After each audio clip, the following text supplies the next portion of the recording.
C'è una notizia che sta lasciando molta gente preoccupata nei retroscena del club. Un esperto rinomato del mercato italiano ha fatto una previsione allarmante sulla finestra di trasferimenti di gennaio del Napoli. Secondo lui, la finestra del Napoli è a rischio. Ma calmati, respira profondo, perché vi spiego tutto. Cosa significa? Perché gennaio è minacciato? E qual è il legame della Supercoppa d'Italia con tutto questo? State con me fino alla fine perché questa storia ha dettagli che ogni tifoso napoletano deve conoscere. Iniziamo capendo il contesto generale del calcio italiano in questo momento. Il giornalista Marco Bellinazzo, uno dei più grandi specialisti di finanza calcistica in Italia, ha rilasciato un'intervista a Radio Kiss Kiss Napoli che ha fatto rizzare i capelli a tutti. Bellinazzo non è uno qualunque. È un riferimento quando si parla di economia del calcio. Conosce i numeri di tutti i club italiani e quando parla, tutti ascoltano. E quello che ha rivelato è preoccupante. Secondo Bellinazzo, il calcio italiano non sta vivendo un periodo di prosperità economica rispetto ai principali club degli altri paesi europei. E questo, amici miei, influisce direttamente sulle possibilità di acquisti a gennaio. Ma cosa significa esattamente nella pratica? Ve lo spiego in modo semplice così tutti capiscono.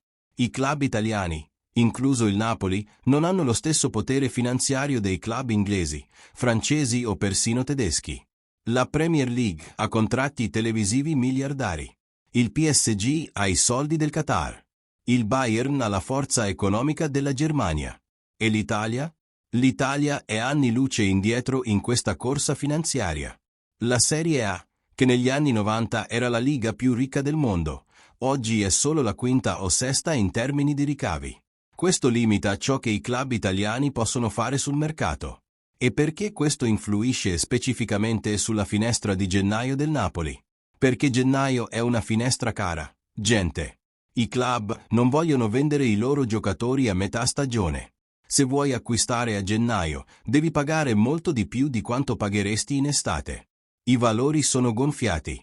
Un giocatore che costerebbe 20 milioni a luglio può costarne 30 o 35 a gennaio.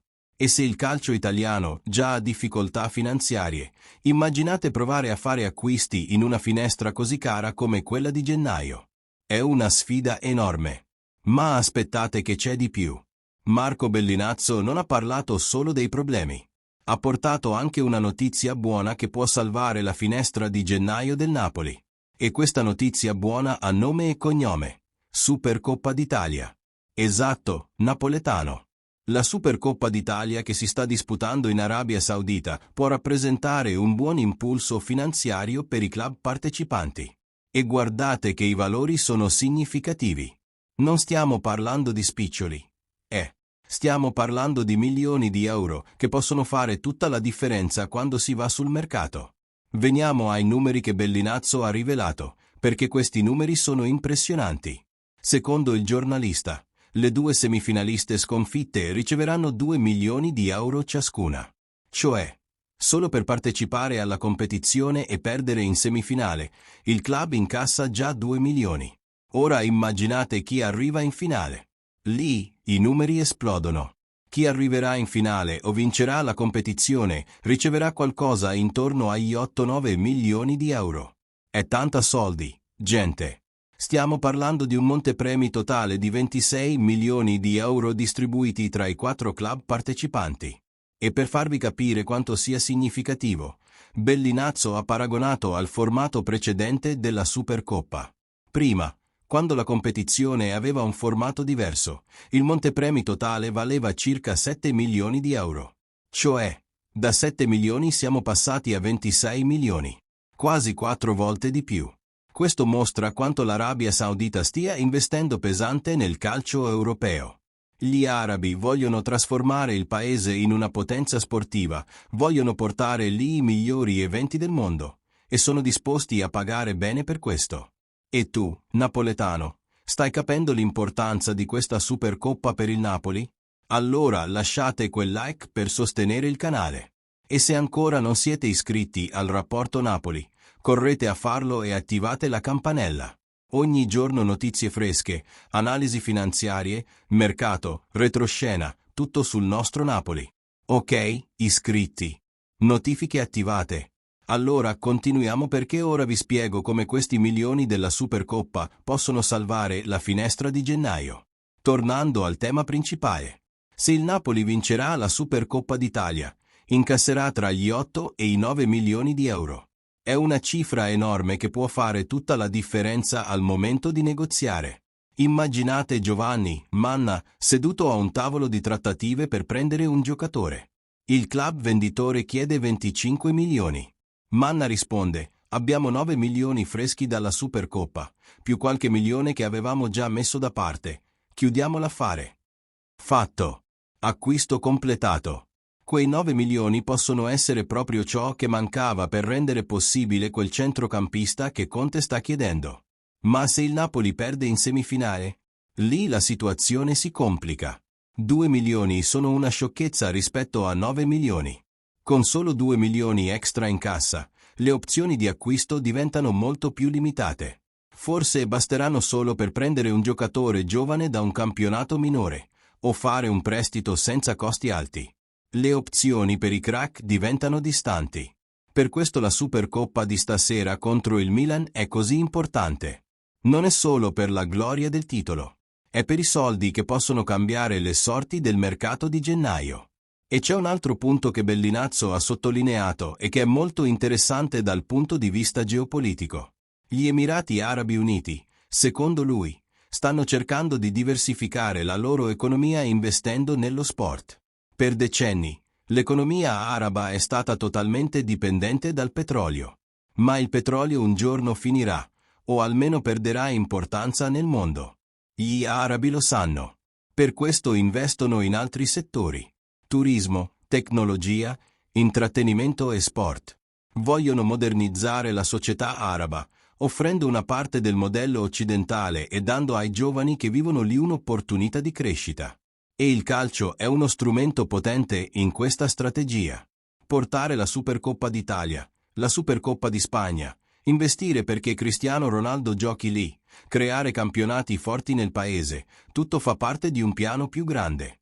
Gli arabi vogliono che il mondo li guardi non solo come produttori di petrolio, ma come destinazioni turistiche, come centri sportivi, come paesi moderni. E noi, club europei, ne beneficiamo perché riceviamo milioni per disputare queste competizioni lì. Ora parliamo della realtà dura del calcio italiano che Marco Bellinazzo ha messo a nudo. Lo scenario economico della Serie A è preoccupante. Gente. I club italiani sono anni indietro rispetto agli inglesi in termini di ricavi. La Premier League ha contratti TV che pagano cifre assurde. Un club che arriva ultimo in Inghilterra riceve più soldi TV del campione italiano. Sembra una barzelletta, ma è la realtà. Questo crea una disuguaglianza brutale quando si compete per i giocatori. Quando il Napoli vuole un giocatore e anche un club inglese lo vuole, indovinate chi ha più possibilità di prenderlo? Il club inglese. Perché? Perché può pagare di più.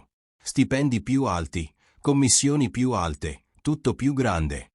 Il Napoli, pur essendo un grande club con storia e tifoseria appassionata, non riesce a competere finanziariamente con club medi dell'Inghilterra.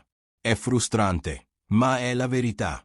E questo limita molto le opzioni di acquisto, soprattutto in una finestra cara come quella di gennaio. E c'è un altro problema che complica ulteriormente: il fair play finanziario. La UEFA è sempre più rigorosa con i conti dei club. Non si può più spendere a volontà.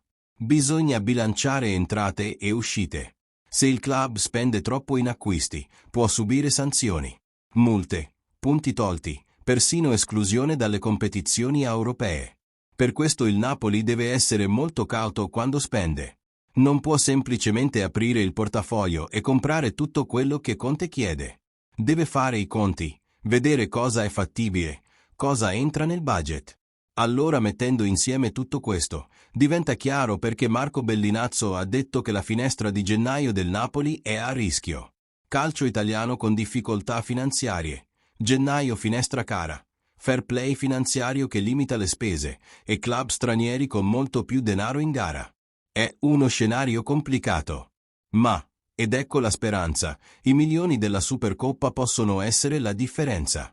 Possono essere ciò che permette al Napoli di fare almeno un acquisto importante. Per questo, napoletano, la partita di stasera contro il Milan è cruciale. Non è solo per la Coppa. È per i milioni che arrivano insieme. È per la possibilità di rinforzare la rosa a gennaio. È per la chance di dare ad Antonio Conte gli strumenti che gli servono per lottare per lo scudetto fino alla fine. Vincere la Supercoppa non risolve tutti i problemi finanziari del club, ma aiuta molto. 9 milioni in cassa fanno differenza. Possono essere ciò che separa una finestra di gennaio debole da una forte. E siamo sinceri, il tifoso del Napoli merita investimenti. La tifoseria riempie il Maradona, compra maglie, sottoscrive piattaforme streaming per vedere le partite, viaggia per seguire la squadra. Il minimo che il club possa fare è investire nella rosa, dare condizioni alla squadra per competere alla pari con i giganti europei. E per questo servono soldi. Questi milioni della Supercoppa sono un'opportunità d'oro che non può essere sprecata. Allora qual è lo scenario più probabile per gennaio? Se il Napoli vincerà la Supercoppa, credo che avremo almeno un acquisto di peso. Un centrocampista che Conte sta chiedendo, magari anche un attaccante di supporto. Ma se perde, allora le cose si complicano. Forse solo prestiti, forse giocatori più economici, forse addirittura niente. Tutto dipende dal risultato di stasera. Per questo, napoletano, tifate forte. Tifate non solo per la gloria, ma per i soldi che arrivano insieme. E tu, napoletano, cosa ne pensi di questa analisi finanziaria che ha portato Marco Bellinazzo? Sei d'accordo che la Supercoppa è fondamentale per il mercato di gennaio? Pensi che solo con i milioni della Supercoppa il Napoli riesca a fare buoni acquisti? O serve più investimento da parte di De Laurentiis? Commenta qui sotto la tua opinione. Leggo tutti i commenti e adoro discutere con voi. E non dimenticate, like al video. Iscrivetevi al canale se non lo siete ancora e attivate le notifiche per non perdere nessun aggiornamento sul mercato e sulle finanze del Napoli. Ci vediamo nel prossimo video con altre analisi ed esclusive. Un abbraccio, napoletano. E forza Napoli sempre! Che i milioni arrivino insieme alla Coppa.